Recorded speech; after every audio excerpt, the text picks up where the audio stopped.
بسم اللہ الرحمن الرحیم۔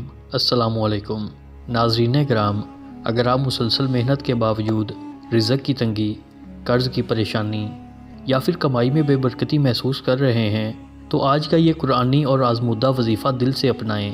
یاد رکھیں، رزق کا مالک صرف اور صرف اللہ تعالیٰ ہے۔ قرآن پاک میں اللہ تعالیٰ فرماتے ہیں کہ تمہارا رزق آسمانوں میں ہے۔ اس لیے جب بندہ عاجزی کے ساتھ اپنے رب کو پکارتا ہے تو وہ ضرور سنتا ہے۔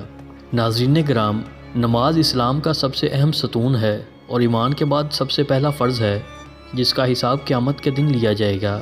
نماز بندے اور اللہ کے درمیان براہ راست تعلق کو قائم کرتی ہے، اور یہی وہ عبادت ہے جو معراج کی رات نبی کریم صلی اللہ علیہ وسلم کو بطور خاص عطا کی گئی۔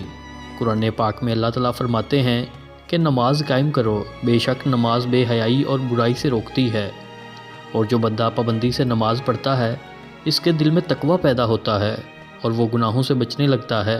نماز نہ صرف آخرت میں نجات کا ذریعہ ہے بلکہ دنیا میں بھی بے شمار فائدے رکھتی ہے۔ یہ وظیفہ اپنے باوضو ہو کر فجر یا عشاء کی نماز کے بعد قبلہ رخ بیٹھ کر کرنا ہے۔ آپ چند لمحے اللہ کی نعمتوں کو یاد کر کے دل سے اللہ کا شکر ادا کریں، اور پھر اپنی رزق کی حاجت اور اپنی مشکلات کو دل میں رکھ کر آپ نے یا ربنا یا ربنا یا ربنا اس اسم مبارک کو 33 مرتبہ پڑھنا ہے، کیونکہ یہ وہ مبارک الفاظ ہیں جو انبیاء کرام اور نیک لوگ اللہ تعالیٰ کو پکارنے کے لیے استعمال کرتے رہے ہیں۔ پڑھنے کے بعد اللہ تعالیٰ کے حضور دعا کریں کہ اے اللہ، میرے رزق میں برکت عطا فرما، حلال اور کشادہ رزق عطا فرما، مجھے قرض اور محتاجی سے بچا اور میرے کاموں میں آسانی پیدا فرما۔ ناظرین کرام، آپ اس عمل کو مسلسل 3 دن لازمی کریں اور پورا یقین رکھیں کہ اللہ بہتر وقت پر بہتر طریقے سے ضرور عطا کرے گا، اور ساتھ ہی حرام سے بچیں، سچ بولیں اور کسی کا حق نہ ماریں، کیونکہ یہ چیزیں رزق میں برکت کا سبب بنتی ہیں۔